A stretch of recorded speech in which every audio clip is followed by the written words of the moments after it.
what da da da da. Oh da yo, oh da yo, oh what da da da. Go da yo, oh da yo, oh what da da da. Oh da yo, oh da yo, oh what da da da.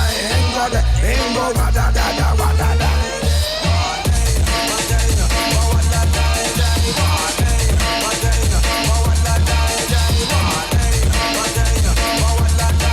What a Daniel, what a Daniel, oh God, Daniel, oh what a Daniel. This is the voice of the Patriot, and my name, Blakk Rasta.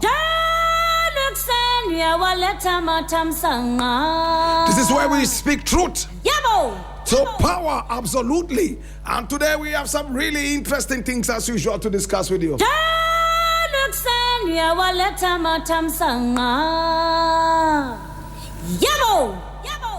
Well, the very first story we are looking at today is taken from Ghana Web.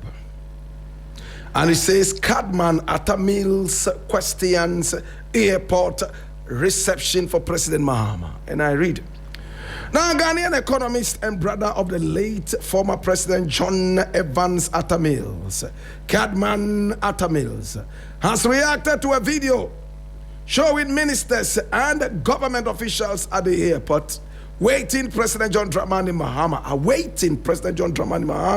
arrival following the approval of his historic resolution on reparative justice at the UN General Assembly. Now, the video shared on X Sunday, March 29, 2026, captured several prominent figures, including Attorney General and Minister of Justice, Dr. Dominic Akuritinga Ayine, and Samuel Nate George, Minister of Communication, alongside officials from the Jubilee House seated and holding Ghana flags as they awaited Mahama's return home.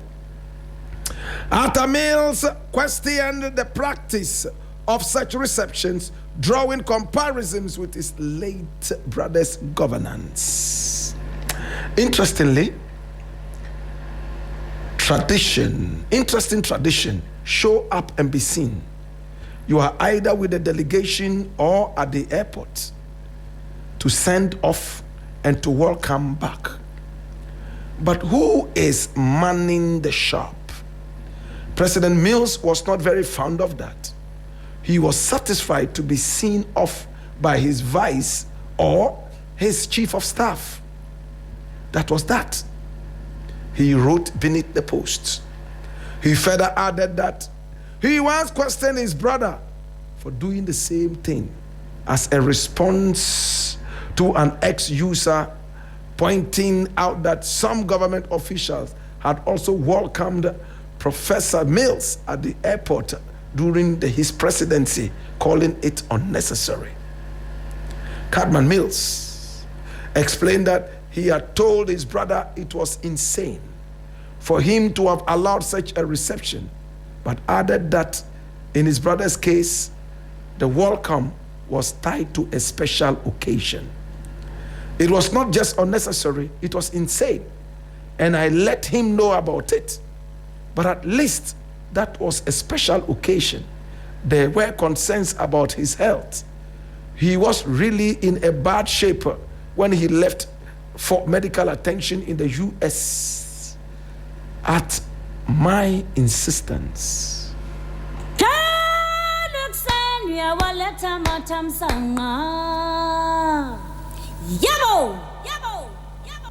You know, I've always loved Atta Mills. Yes, we criticized him when it was necessary, and we continue to do that. Everybody knows that.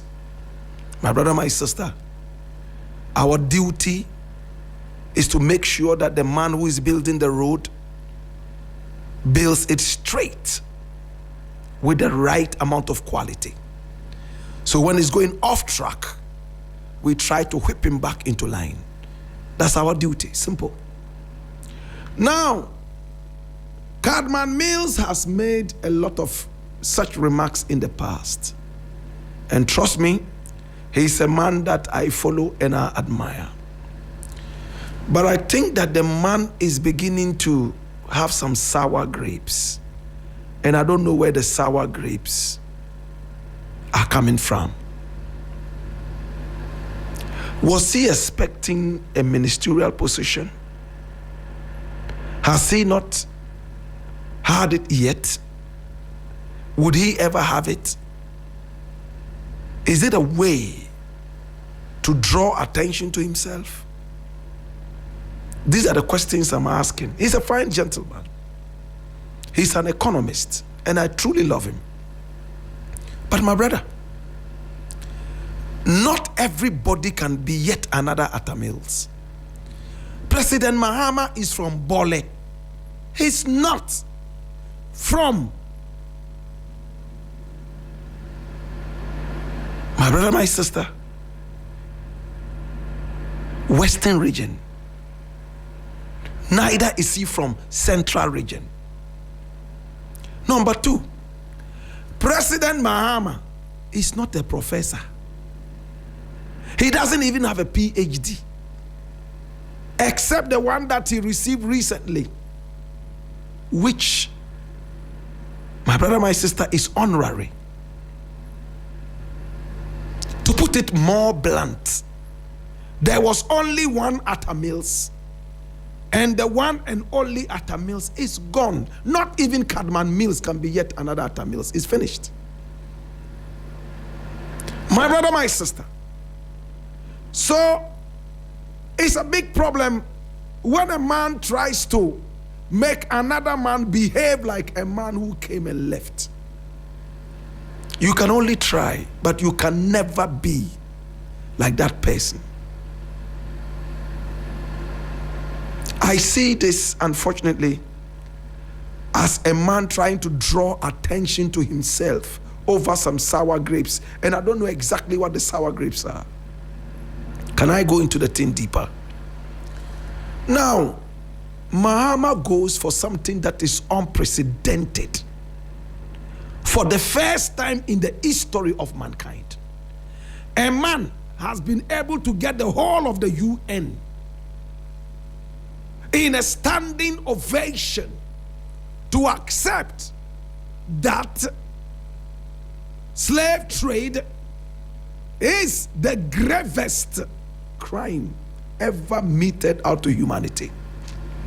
Giants like Argentina, Israel, and America decided they would vote against it, and even that did not stop the world from agreeing with this resolution.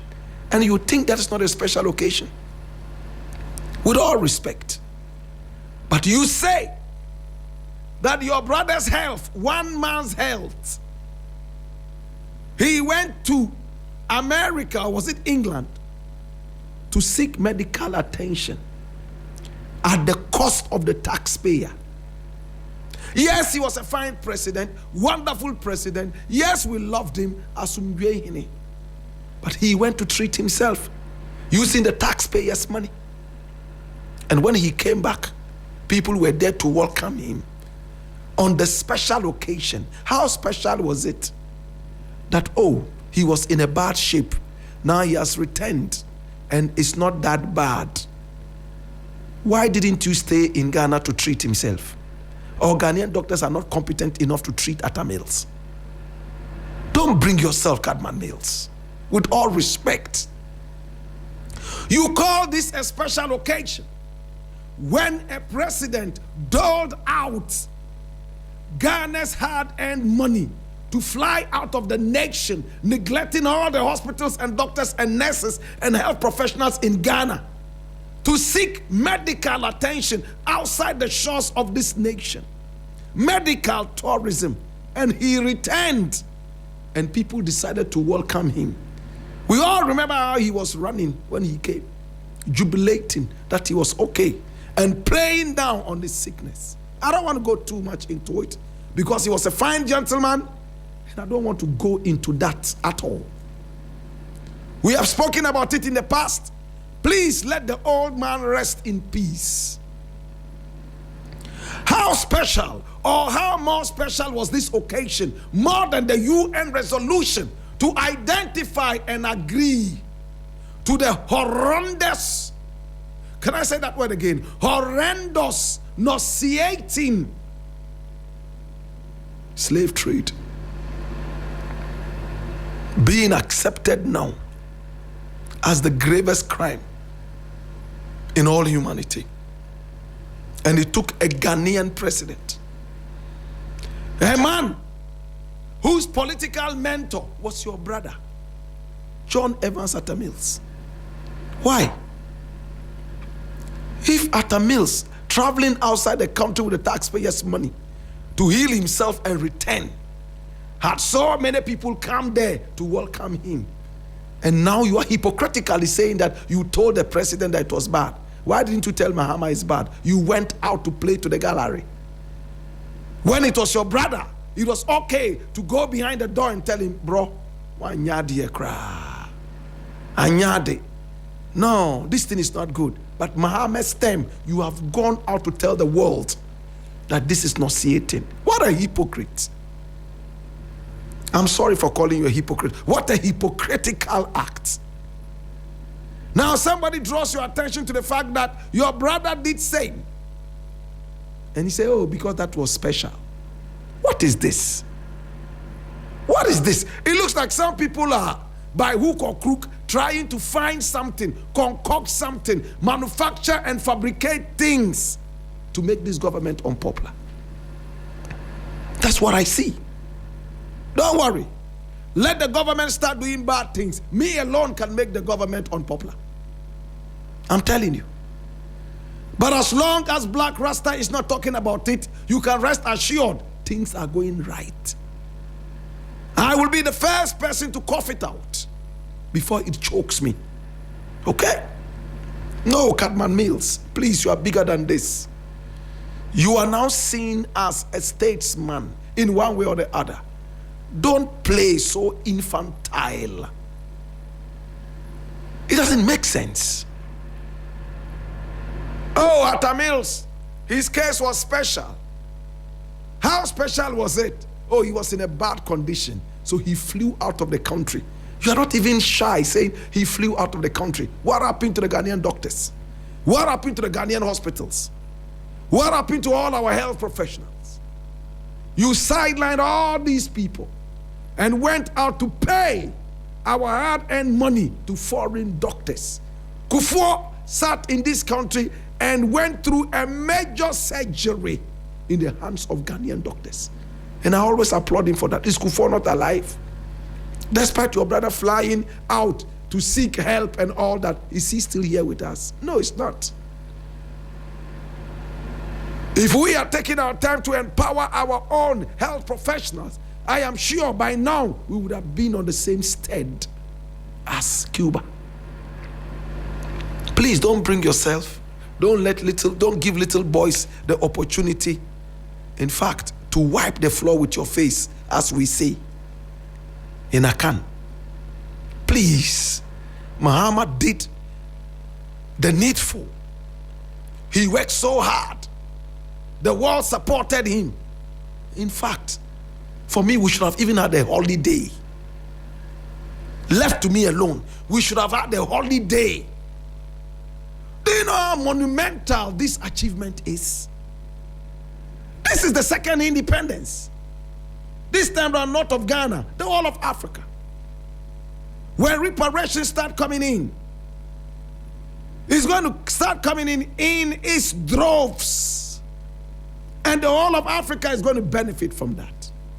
Even if reparations don't come in, this recognition is enough to say that, you know what, everything is everything. And at this point, President Mahama, I didn't hear about your coming to the airport. I would have been there.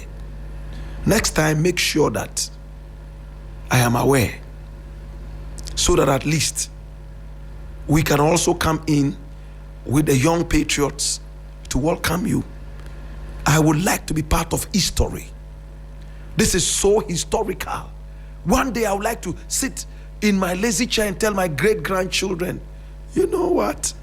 I was also at the airport when he went to the UN and he got the UN to pass the resolution. I was also at the airport and I even shook his hands. I was there with Dominic Akuritinga. He died about 50 years ago. I was also there with Blakk. You know, he also died like 20 years ago. They were all great people, you know. My great-grandchildren would be happy to listen to me. First-hand information. True. True. I leave it here.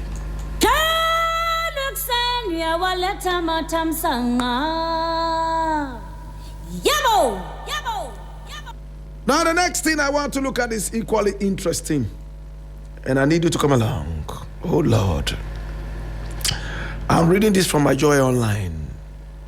And it says, Rand's Logistics refunds 19.1 million Ghana cedis after audit exposes overpayment.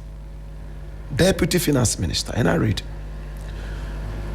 Rand's Logistics has refunded 19.1 million Ghana cedis to the state after being cited for overpayments in the transportation of grains, according to the Auditor General's report on 68 billion Ghana cedis in arrears. Deputy Finance Minister Thomas Nyako Ampem disclosed the development as a sitting of the Public Accounts Committee on Monday, March 30, describing it as early proof that the audit is yielding results.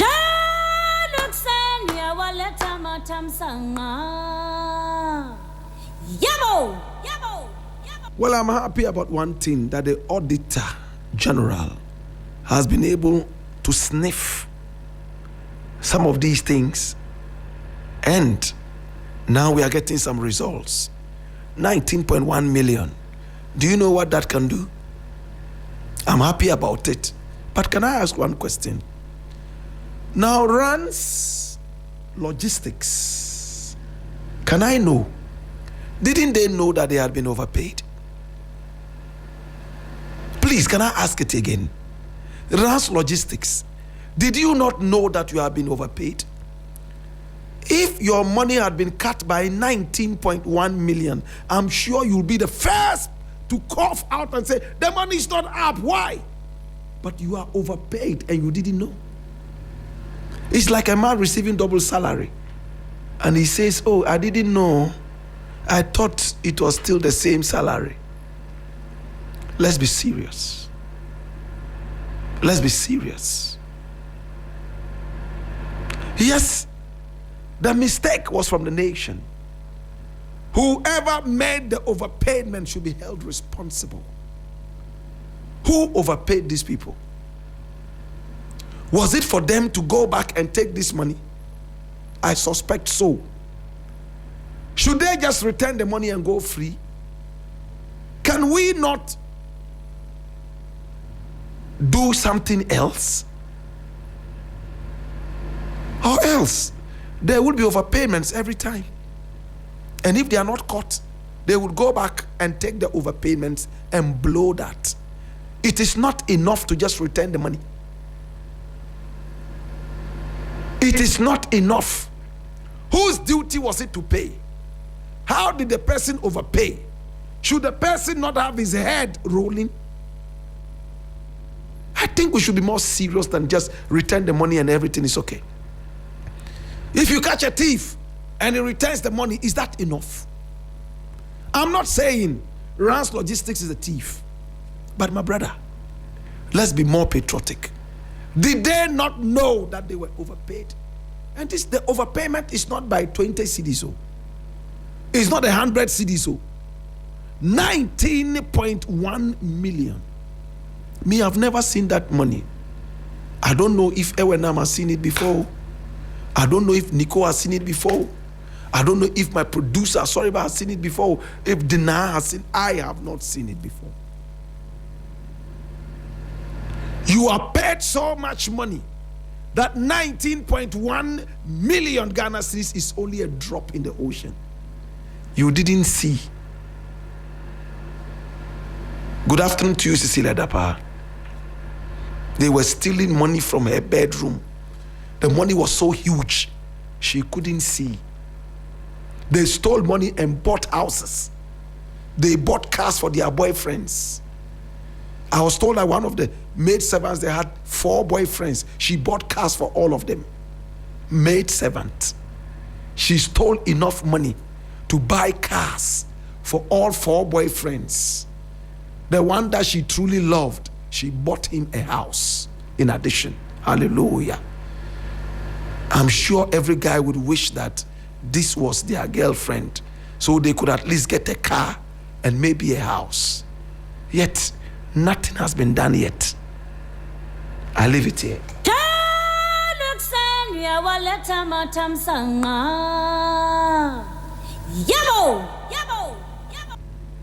Now the last thing I would like to look at is equally interesting. And it says, I'm reading from Ghana Web. It says, what sort of hypocrisy is this? Former MP blasts Professor Jampo. Former member of parliament for Takwa and Swim, George Miracle Duka, has accused Ransford Jampo, chief executive officer of the Ghana Shippers Authority, of hypocrisy over what he described as conflicting views on calls for reparations from the West for the transatlantic slave trade. Now, speaking in an interview on Peace FM's Kokroko on March 26, 2026, Duka argued that Professor Jampo's position on reparations has shifted over time. I hear people hailing President Mahama's move as unprecedented. Someone like Professor Jampo, I would plead with him to be consistent. I remember when President Nana Addo Dankwa Akufo-Addo said it will be important for the West to compensate us because of the slave trade. Professor Jampo said it wasn't necessary, arguing that Ghana didn't need such money. Today, the same Professor Jampo has described Mahama's call for reparations as unprecedented. Can you imagine if this continues, they won't take us seriously.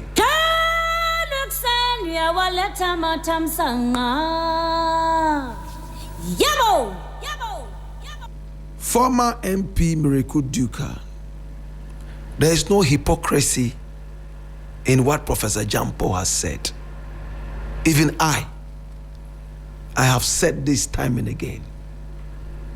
Left to me alone, forget about these reparations. Let them keep it. And I'm saying that out of protest and anger.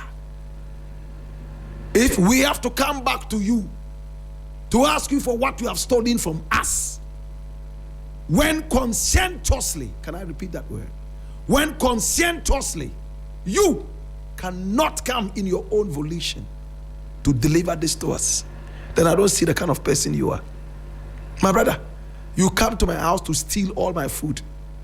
I'm sitting in front of the house with my children. We are starving. You are seeing some of my children die out of starvation. You have my stolen food in your house. Should I come begging for my food? Should nature not advise you, dumb, to come over and deliver it to me? You don't have any conscience. That's my stand. Let us work as hard as we can and build Africa. After all, we went there to build America and the rest. We can do it again. That has always been my argument. But if we today can go to them and tell them, hey, we need reparation, you can't keep talking to us and talking down on us and calling us shitholes when you are fat on our money, stolen wealth. Stop the nonsense. If we must be friends again, please return the stolen goods. Simple. And I think Miracle Duka doesn't understand what reparation is. Ablakwa made it clear. Belavia Janet Ribeiro Adi of the British Parliament, 34-year-old, has also made it so clear. Reparation is not about giving us money. Ablakwa made it clear, we don't want your money. You know what reparation is? It begins with an apology. We are sorry for what happened in slavery. In fact, we benefited from slavery because we did A, B, C, D, E, F. That's the first thing. Number two, return to us materials that you stole from us in slavery. Our artifacts, our gold, return. Thirdly, Our forefathers built your economies over and over. Please, the infrastructural differences. Do you know what that means? If they were here, they would have built skyscrapers for us. There's not one skyscraper in Ghana. We don't have one. The tallest building in Ghana is probably CD House. Or maybe that one, the Village. We don't have skyscrapers. If our ancestors were here, they would have built that long ago. You took them away by force and they built your skyscrapers. You took the best minds out of Africa. You saddled us in so much pain. So all we are saying is, the work that our forefathers did and never got paid, please channel some of that wealth into building infrastructure in Africa to make up for the deficiency in infrastructure. What we call infrastructural differences. Is this difficult to do? Don't give us the money. Just ask the government of each African country, or better still, put it in a fund for the whole of Africa. Then we decide amongst ourselves, you know what? We need this, we need this, we need this to be done. And we will have a way of building back the infrastructure that we should have had. That's all. Nobody is saying, go and bring us $2 million or $2 or $5. No, we don't need your money. But conscientiously, please, dedicate some fund, some wealth to the development of Africa. You can bring your own engineers to do that. We don't mind. Bring them. We want to build a road from Accra to Wale Wale.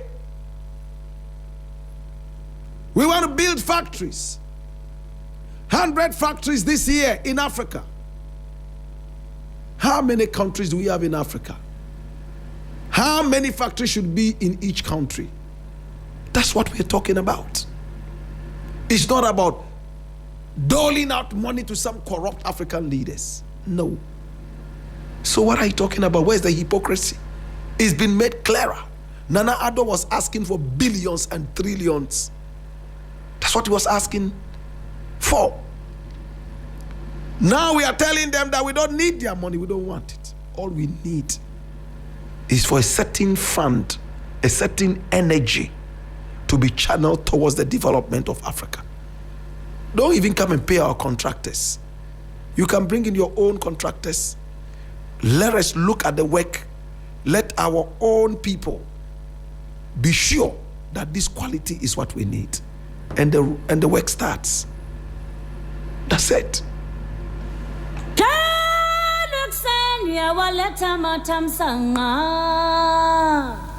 Yabo!